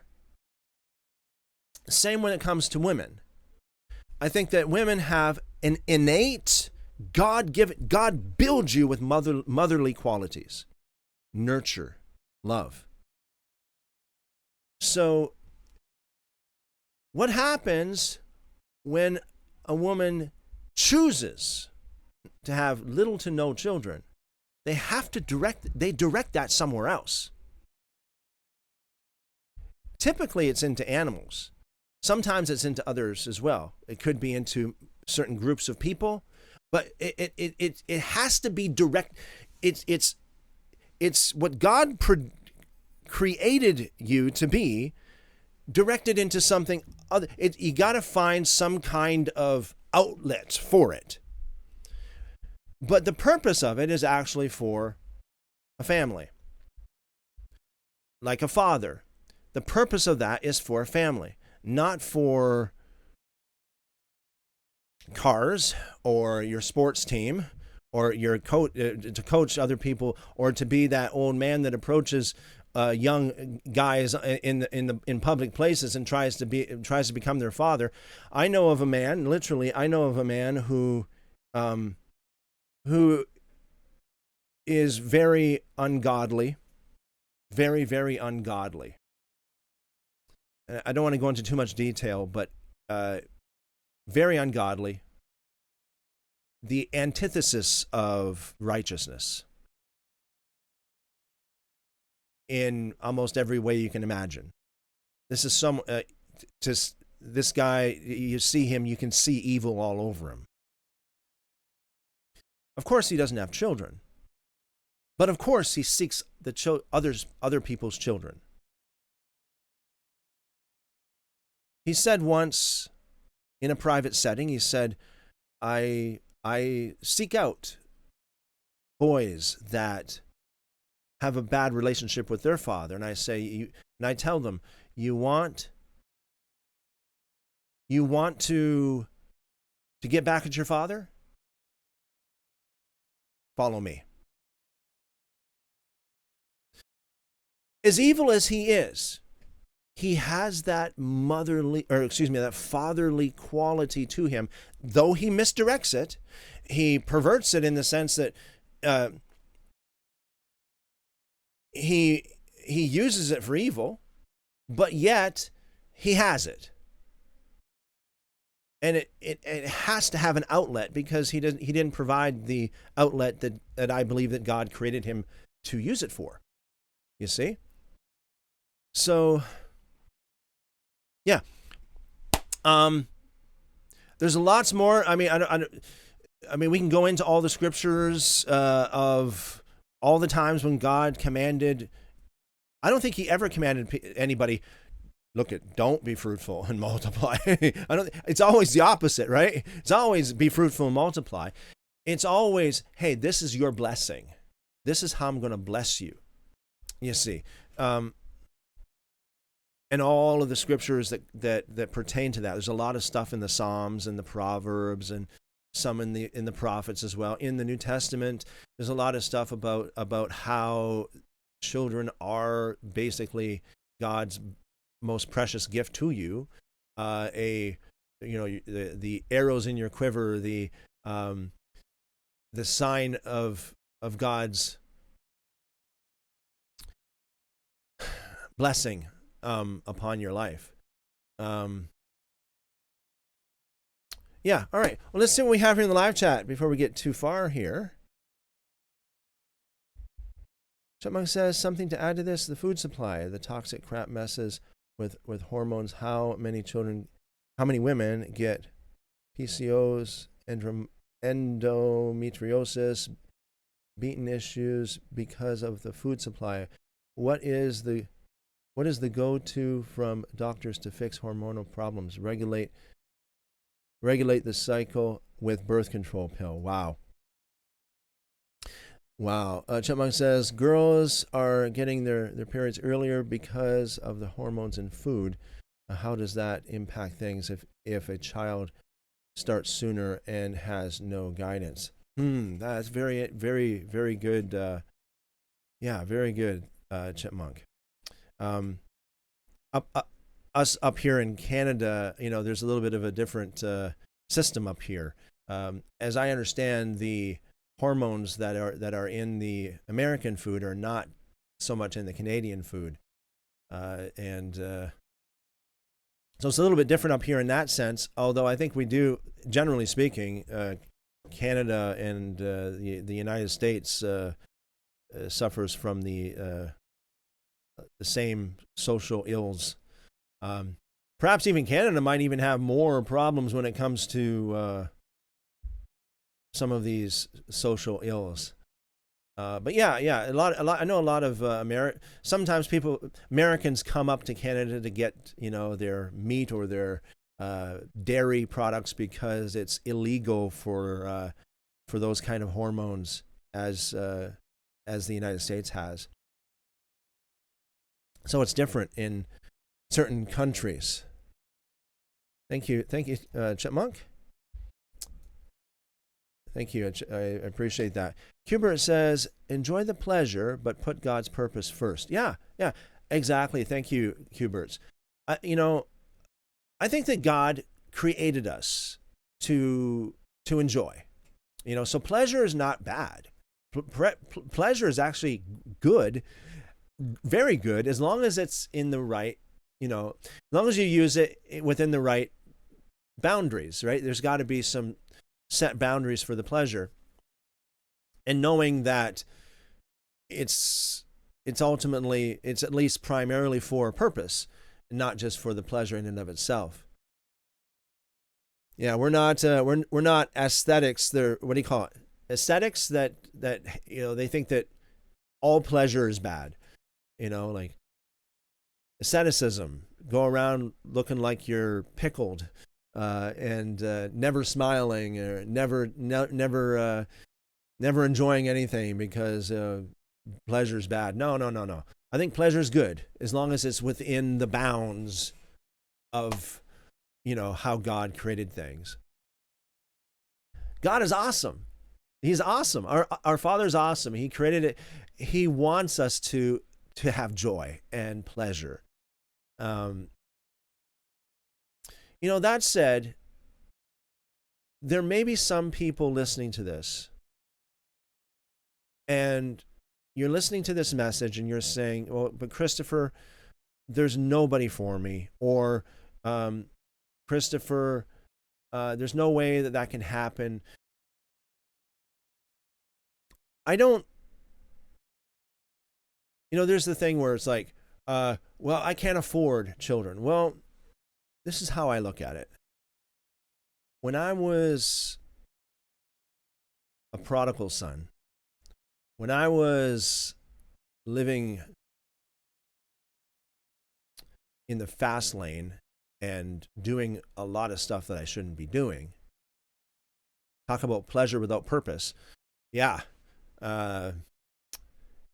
So when I was doing that, I was able to get my needs met. Through one way or another, I was able to do it. And I know that there are a lot of good people out there that will help. There's a lot of people out there that would gladly help a young couple out that is in need of some help. All they have to do is look for it, ask for it. Even churches today, there are some churches that are still left that are very good when it comes to helping people. If you're listening to this and you're saying, oh, there's nobody in my area that can help me, I don't think so. I think that there probably are people in your area that could help you in many ways. It's just maybe you're not looking in the right places. There are good people out there. But let's say, for example, you are like 50 plus years old. And you're saying, Christopher, this message is not for me. Yeah, well, I don't want anybody to hear what we were talking about and to go away thinking, oh no, no, please don't do that. I don't want you anybody to leave with on a negative note. I want you to always be positive. Like, you know what? I wish I would have known that when I was young. I'm gonna teach the young people that. The young people in my life, I'm going to teach them that. Maybe I'm over the hill now, and maybe it's too old. Maybe it's too late for me. Oh well, you can't change the past. So let's just try to change the future, and do it that way. There's an elderly lady that I know of that is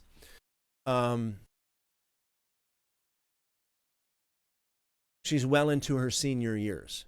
Well into her senior years.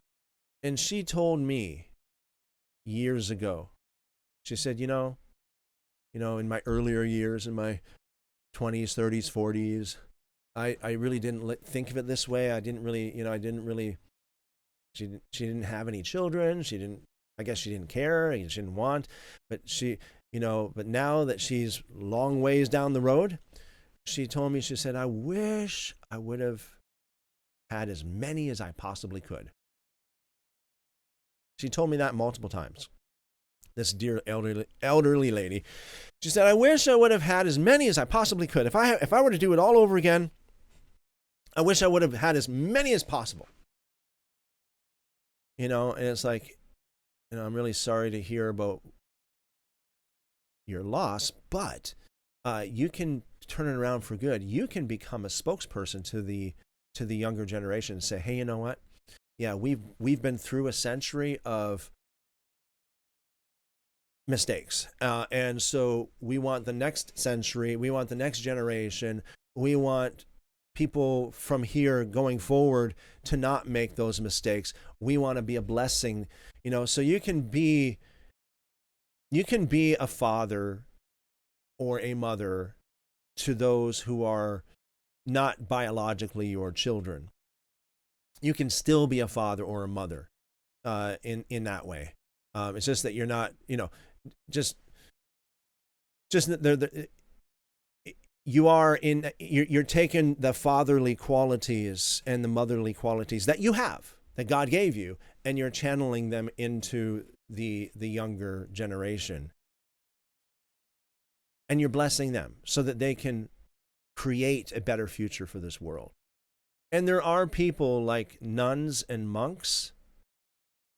I wouldn't tell them to, when it comes to monks or nuns and anybody like that, I would say, hey, you do you, like, God bless you. If you want to live in a commune or a monastery and you dedicate your entire life to just that, you don't want a partner, you don't want to get married, you don't want children, you know what? I respect that. Hats off to you. Like the old eunuchs, if they say, according to the Gospels, if it's historical, Yeshua said, if you can do it, then do that, right? If you can be a eunuch, then so be it. You be a eunuch for God.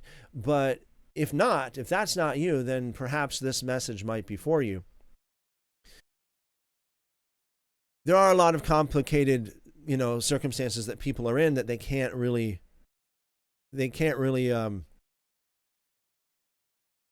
obey the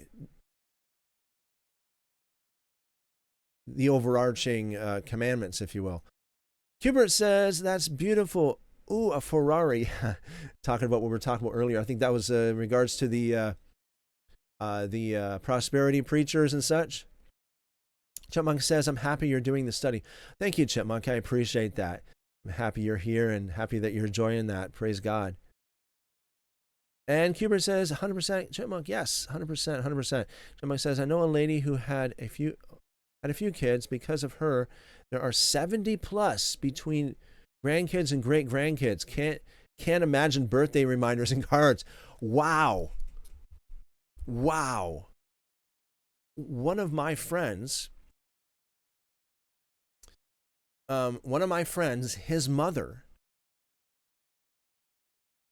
had a family reunion, just her children and their children's children, and there were a lot of them. I think there were I forget how many.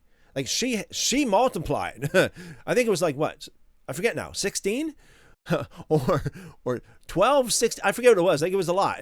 And so anyways, when she called a family meeting, like calling all children and all grandchildren, 300 showed up at her house.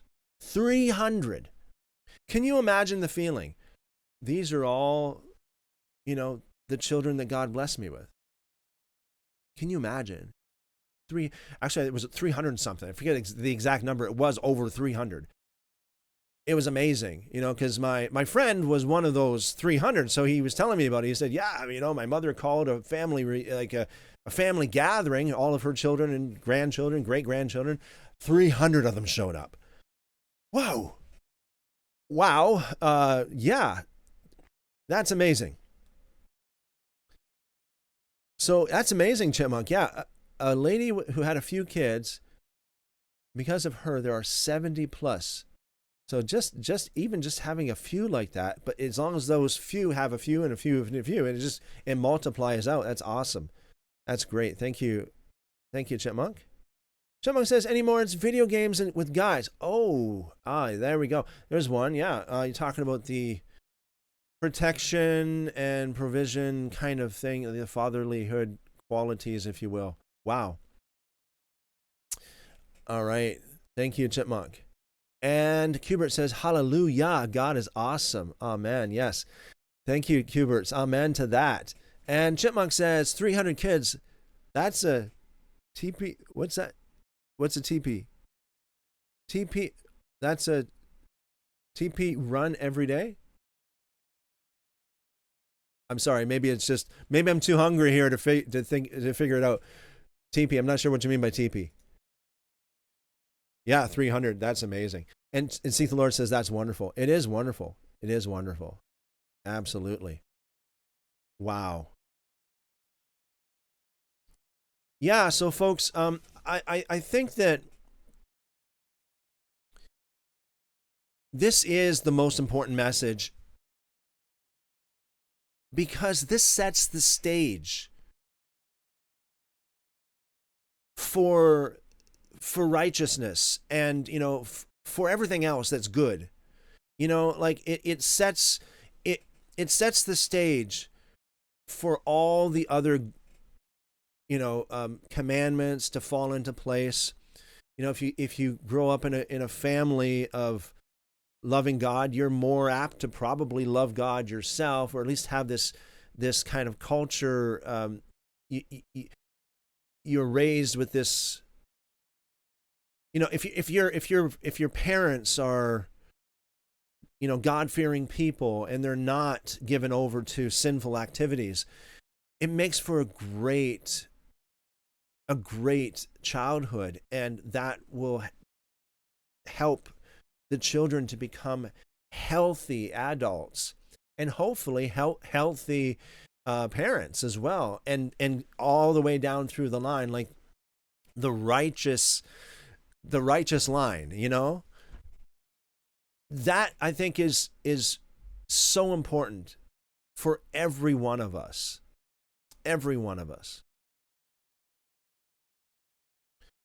Chipmunk says toilet paper. Oh yeah, okay. Yeah, 300 kids, that's a toilet paper run every day. That's it, for sure. Yeah, for sure. Yeah, you're going to have to store up on that one. Call in the truckloads, that's for sure. Yeah, so I think this is a topic that we will touch on intermittently through the into the future, because I care. I don't want extinction. I don't think that's good. I do believe that God created us with certain traits, qualities, and things within us that we have, that we're made for. I think that God made us, like created us for certain things. It's amazing. Thinking about like nuns or monks and such. I think about someone like Mother Teresa, for example. I don't know much about Mother Teresa, so don't get me wrong. Maybe I don't know much about her. All I know that she was this Roman Catholic nun that was supposed to be feeding the hungry and helping the children and all that kind of stuff in India. I don't know all the ins and outs when it comes to her, but as long as she was doing that, and she was blessing people. I don't think she had any children herself, but you know what? Like someone like that, hats off to her. You know, as long as she lived a half decent, righteous life, I think that she's very honorable and very, she has my respect. All things considered, as long as she is not involved in any, dark activity that we, that I'm not aware of, but she has my respect. And I say that because I just want everyone to know that I don't think that this message is for everybody. There's a lot of different complications in people's lives that can make you or break you when it comes to this kind of thing. But I think generally speaking, for the most part, y'all be blessed and be fruitful and multiply. For the most part, those of you who can, and it needs to happen. It needs to happen. It's the only thing that secures the future. It really is. Okay, folks. May 1st, we are. I have to kind of sigh a little bit and chuckle because it's like I'm trying so hard to get this to get the engines fired up and get everything get everything on the track, so to speak, and get everything working. But excuse me, May the 1st. This will be less than 2 weeks. Friday, May the 1st, we are going to, Lord willing, have our new setup for live music. We're going to have everybody in the same room, and we're going to have a different setup, better quality sound, Lord willing. Probably, maybe at first it might not be, how it goes when there'll be a lot of wrinkles to iron out, but we'll start May the 1st, and hopefully as soon as possible, we'll have all the wrinkles ironed out, and it's going to be an amazing experience to bring a lot more live music into the scene. We have been doing a whole lot of live music recently. Recently is because we're not even because of all this moving around and the different setup, we just can't do it right now. But we're looking at doing that. Purchasing, of course, we're going to have to purchase some more equipment, repair some of the older equipment, which we are doing. Okay. Now, for those of you who are staunch supporters of the channel, especially in the higher tiers, I am going to be doing I'm not sure exactly what day it will be, probably the end of next week. I will be doing a special behind-the-scenes private video conference, similar to how we did it before. It was like me and my wife. Although it's not going to be that, I'll show you guys, those of you who are the